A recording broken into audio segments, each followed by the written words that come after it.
Hello, beautiful people. My name is Tigress, and today I'm snuggled up in my blanket with some coffee, and we are going to talk about what you should sell in your shop. Mostly, I am talking about online shops, and it doesn't really matter which one, although I do have a video about Vinted, Depop, and Poshmark, and kind of the differences between them, and I do go over the audience for those slightly, so feel free to check that out if you would like. I am in a bunch of online groups for selling, and I constantly am seeing people ask, what should I sell in my store? Mostly, what brands should I buy? What brands are selling well for other people? And those kinds of questions. But I really want to make a video about this because I have been selling for over a year and I definitely made a lot of mistakes in the beginning, especially when it comes to brands and styles and those sort of things. And I have learned a lot and I will probably continue learning a lot, but I wanted to share what I've learned. But obviously, sell whatever you want. I'm not here to dictate what anyone sells, but if you are looking for some direction, I hope that this video gives that to you. When a lot of these people come into these apps and they ask, what should I be selling, or what's selling for you, and those sort of things, like obviously we can show you. We can give like a screenshot of what sold for us. I do videos where I share what sold throughout the week every Sunday. So you can like see things, but when you're asking like what's trending right now, what's selling, it's kind of like asking a cook for their recipe in some ways. There's some part of it that just like, it isn't that you want to gatekeep it as a seller per se, but it is kind of your secret recipe. You have figured this out over time and through mistakes and through trying new things and all these different paths, you have figured out what sells for your shop. And it just like isn't an easy thing to tell someone what sells, right? So you kind of have to go on that journey yourself. And that is also kind of what we're going to be talking about right now, like what that journey looks like for you. What are some of the questions that you should ask yourself to figure out what works for you in your shop? One of the biggest things that I had to learn in the beginning, one of the biggest mistakes that I made was buying things purely for brand. And I know a lot of people are going to hate this because it would just be so much easier to like know, oh, if I buy all American Eagle, then that's always going to sell. Or if I always buy Aeropostale, that's always going to sell. And those are popular brands. And obviously mall brands are trending right now, or there's going to be like certain brands that people know and they know are good quality. But when I first started going to the bins, I got these pair of pants because they were Gap. I got a shirt because it was Free People. I got something because it was American Eagle. And some of those things I still have.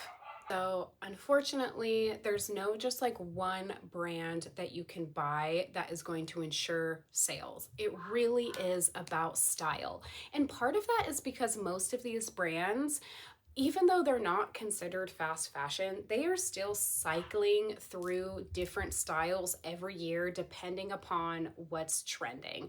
So, you know, especially like Tommy Hilfiger has a very specific brand and style within their brand, but every year they're making something that's on trend. So right now the 2000s are trending, so Tommy Hilfiger from the 2000s is trending. You can't necessarily just go pick up everything Tommy and it's gonna sell. I hope that makes sense, but if it doesn't, we'll keep going, don't worry.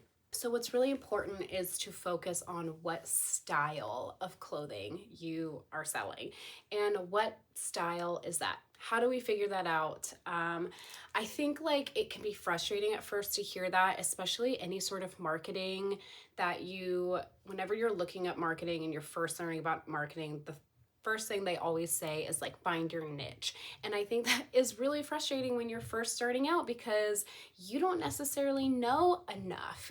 Finding your niche or your niche like takes time to figure out what you like, what people want from you, and what works well for you in your life and those sort of things. So If you're at the point where you've just started posting stuff and you've just started buying stuff and you don't know if it's good, you're just doing it, like that's where it starts. And so much of figuring out what to sell is just going to come from time and experience, which is really frustrating. I know, but it is. And having a niche and having an aesthetic for your store eventually is a good idea. Of course, at first you may not know what that is, but eventually you do want to get there. So that's really what I want to talk about in this video, is like how to find your style and your aesthetic.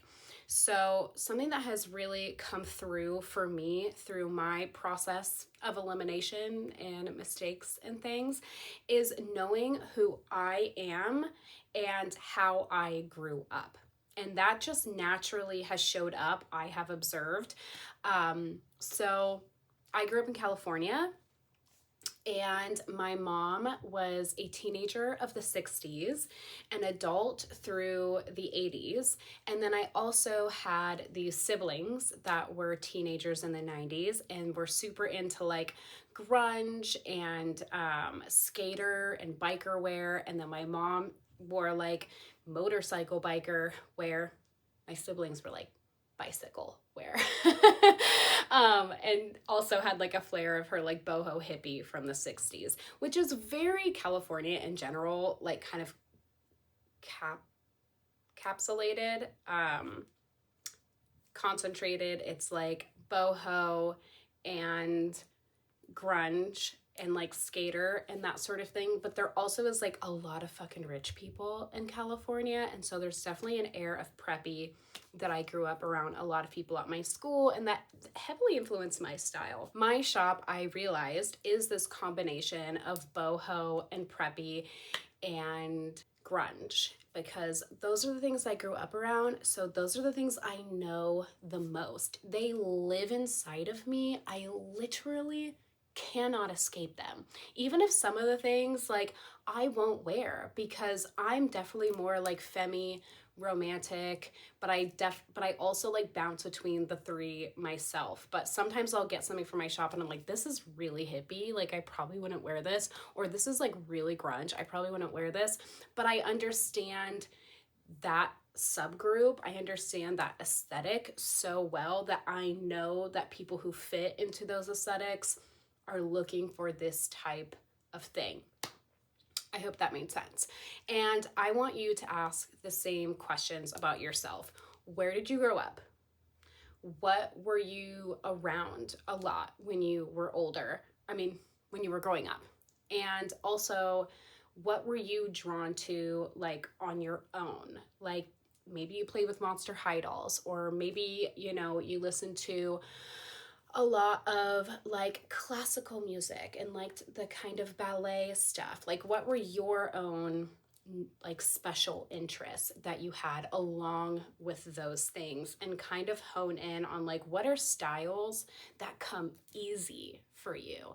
What are styles that just like make sense to you or just pop out to you? And again, like this might take some figuring out and some learning, and this is what you want to reflect on the things that you, if you have picked out things for your store, or maybe you know, are pulling things from your closet. Like, is there any sort of granule of a theme between all of those things, right? With that being said, it's really important, I think, to not feel so boxed in, like you have to pick one aesthetic. Like I said, I kind of picked three aesthetics, or rather I realized that I had three aesthetics that I was really drawn to. So I urge you to do the same. You don't have to pick one, and to other people, maybe they won't make sense. Sometimes I tell people, I'm like, my store is a combination of boho, grunge, and preppy, and they don't really get it because I'm on the East Coast right now. That's okay. They don't have to get it. They just have to look through my clothes and like what they see. But to me, it makes sense. I understand that that is a representation of California, and I can use that in my marketing when I'm posting online and when I am like targeting very specific people online, right? But for the most part, the combination of aesthetics that you have, they don't have to make sense to other people. What matters is that they make sense to you and that you have some sort of direction. I think 3 tops, like don't do any more than 3. You know, you can do 2 and you can do 1 if that's easier, if that, you know, helps you start. I think I started being like, okay, I'm gonna start with like resort wear. Like I wanted to do things that were really feminine, very clean, and very like romantic. But I couldn't help but gravitate towards these other things. And as I let myself play, I really started to see the theme of like the 3 aesthetics. That's what worked for me. But that I think is a core place to start when it comes to what to sell in your stores. What do you know? What do you already know so well? What's easy for you to imagine? What are aesthetics that you have already been around in your life and styles that you've already been exposed to, even if you don't particularly like them? You know, if your mom was like super glam in the 80s and you grew up with her wearing like big old Art Deco earrings and, you know, big old clips in her hair and like shoulder pads, there's a market for that. And that is important to remember. There's literally a market for everything. Yes, you can sell to what's trending, and I'll come back to that in a moment, but there's a market for everything. If you find yourself a niche, and especially if it's one that you understand and you really get, you're gonna find really cute stuff for the people who are looking for those specific things. So moving on. Another thing to remember, especially speaking of trends, like I was just saying, something I really try to do is a combination of selling what I know is trending, and finding out what's trending and what people like is an art.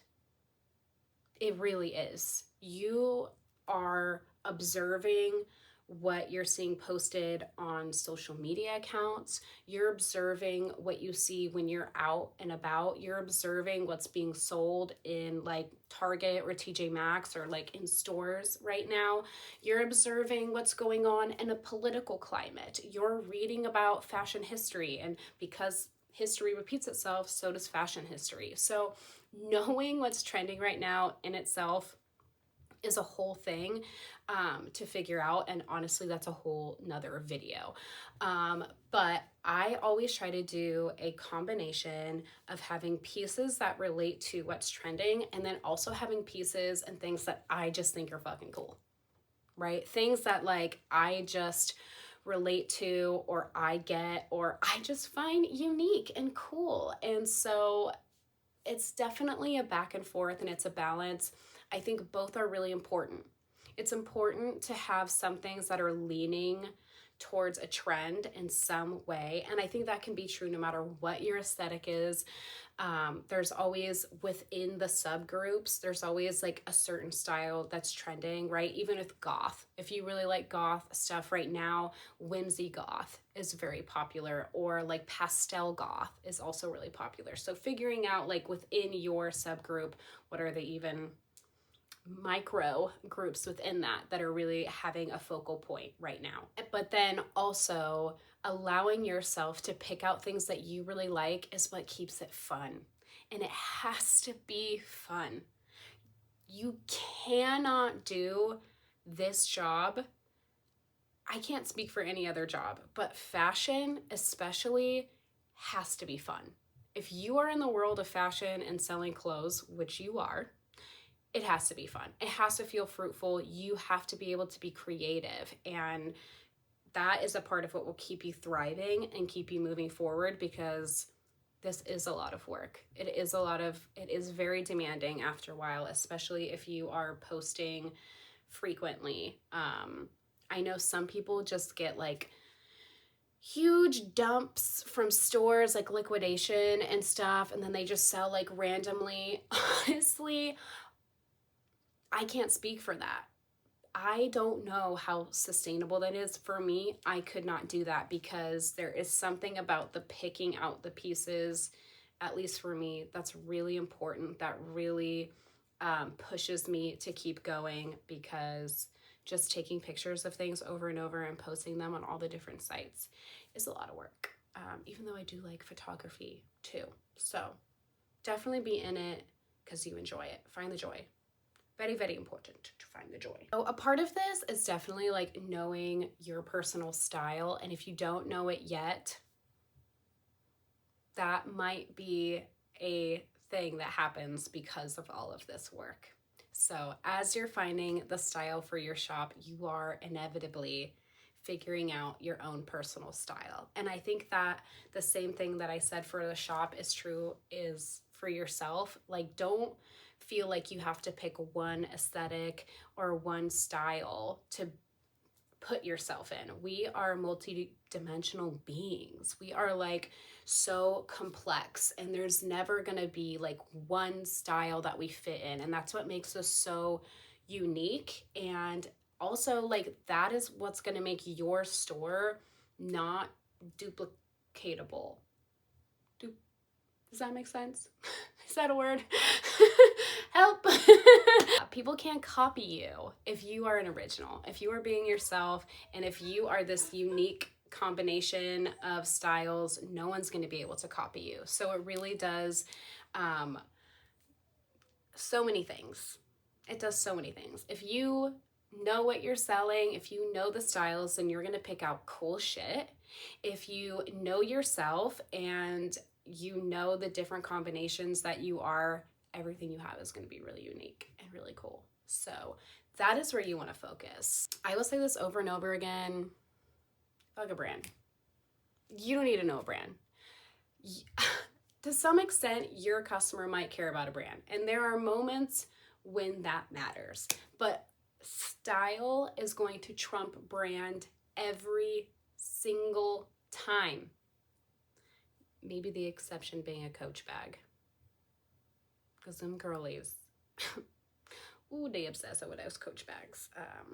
Me too, maybe a little bit. And I hope that this video is helpful. I hope you learned something from this. I hope after this, you're gonna go to the store inspired and excited. Maybe do a little journaling, maybe write some things, maybe go through your current inventory and look for themes. My store is AphroditeAttire, and I am on Depop and Poshmark and Vinted, so you're welcome to come scope out my store and check me out. I'm also on Instagram as AphroditeAttire, and I hope to continue posting things on this YouTube all about how to help with your store as I continue to also learn and grow, because I freaking love this business so much. So I'm very passionate about it. And yeah, so thank you so much for watching, and make sure to tune in for the next one and check out some of my old videos. Okay, bye. One love.